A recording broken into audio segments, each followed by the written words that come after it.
Hi, so today we are making donuts. For the donut I have taken maida, sugar, yeast. In the entire maida I have made a small well and I have added sugar and the yeast and the salt I have kept aside and the chilled butter and milk. And the quantity of all this is given in the recipe. So let's get started. So I am taking the salt and putting this all around the well. So, so now we'll start.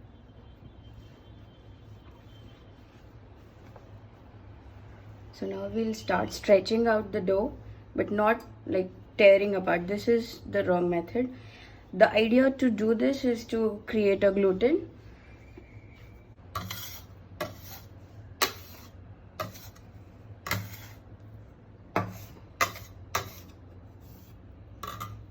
So now you can see the dough has come together, but still it needs more kneading.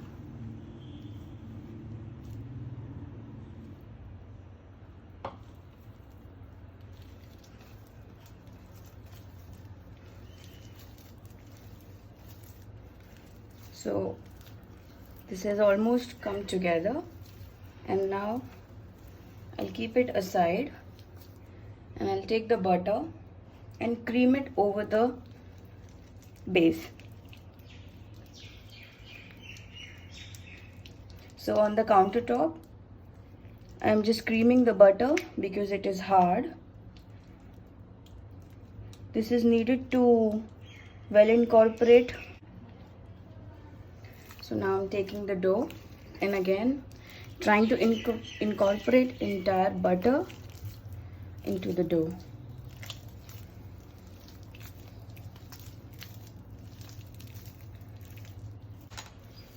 So now you can see the dough has become a little loosened up, and now we'll start to roll up like this with gently.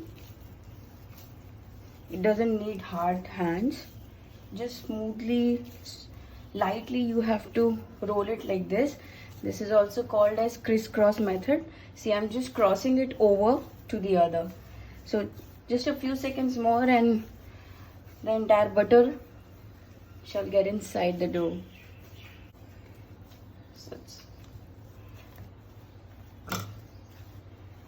I'm gently pulling it towards the other end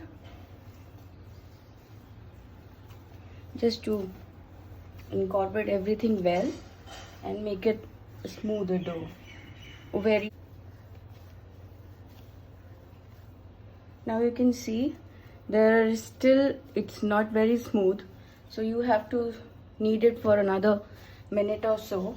Continue doing this until it becomes extremely soft and the gluten formation is done. It should become very elastic. That's when you will know the gluten is formed.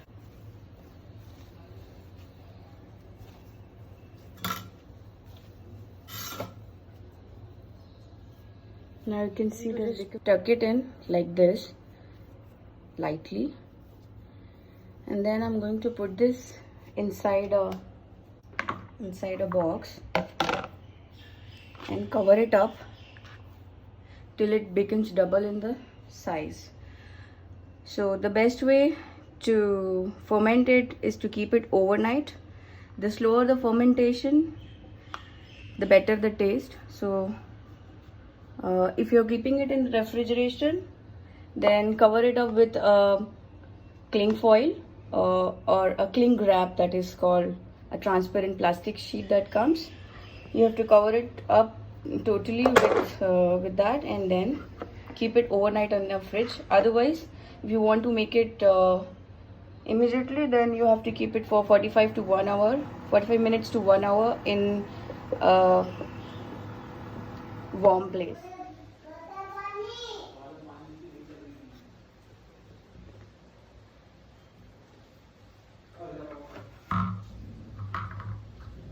This is doubled inside. You have to degas it.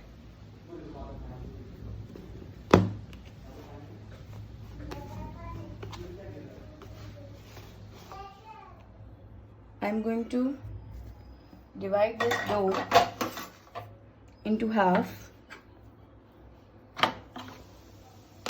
and then we will roll it.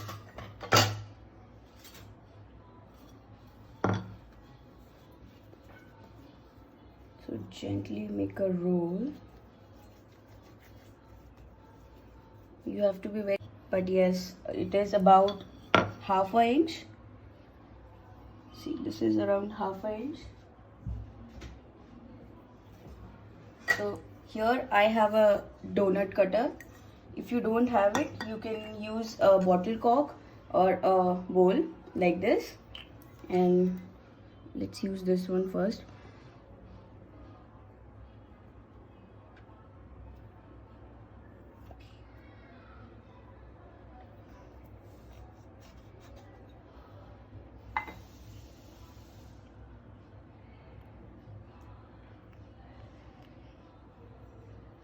Like this.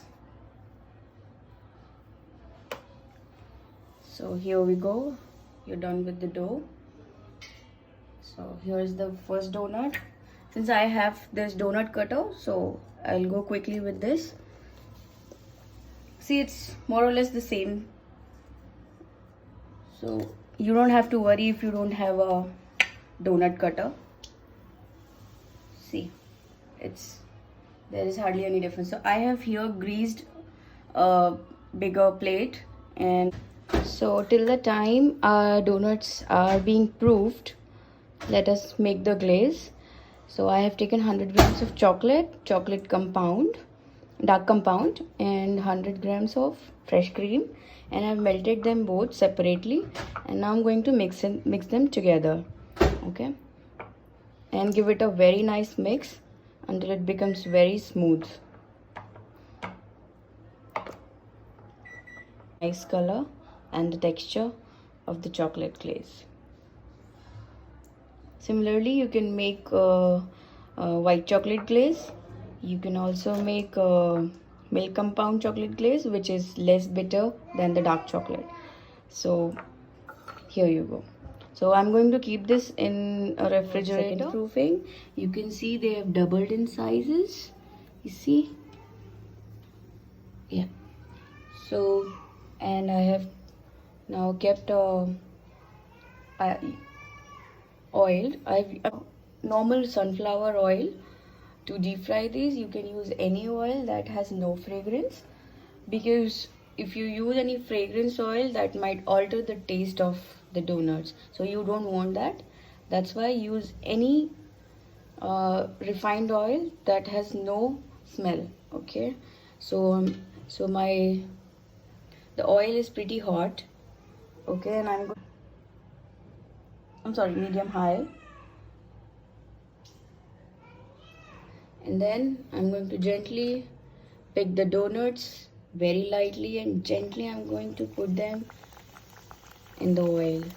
Okay, you have to be careful because oil is too hot. So I am frying 3 donuts at a time, and see how they're turning. Okay, so once they are darker brown, you can just take it out. Then we are good to go, and we'll take this out. So in the traditional donut recipe, you can take this out and immediately coat it in castor sugar. Okay, I'm not doing that because I personally don't like it, because I love chocolate, and secondly, with castor sugar this becomes too sweet, so which won't be my preference. So hence here I'm taking it out, and likewise I will fry all of them. All right. Hi. So since I'm done with frying all the donuts, and I have glazed them also, but here I'm going to show you how I've done it. So this was the glaze that we've made, and I have melted white chocolate. This is not a glaze, this is simple white chocolate which I have microwaved and just mixed it nicely. Okay, and here is the glaze. I'll take the fried donut here, okay, and I'll hold it like this, and I'm going to simply dip it half. You can see it. Dip it half and just tap the excess and keep it on the melted chocolate and drizzle over it quickly so that it gives a nice texture to it. Can you see?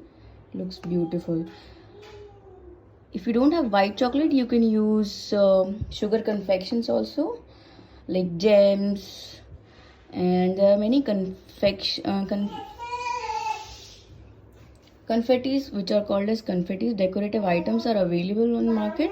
You can use them also, but I usually prefer, using chocolate. It tastes yum. Hope you all like the video. Thank you for watching. Here's the final product. Okay, let me know how you like it. Do try it and let me know. Thank you.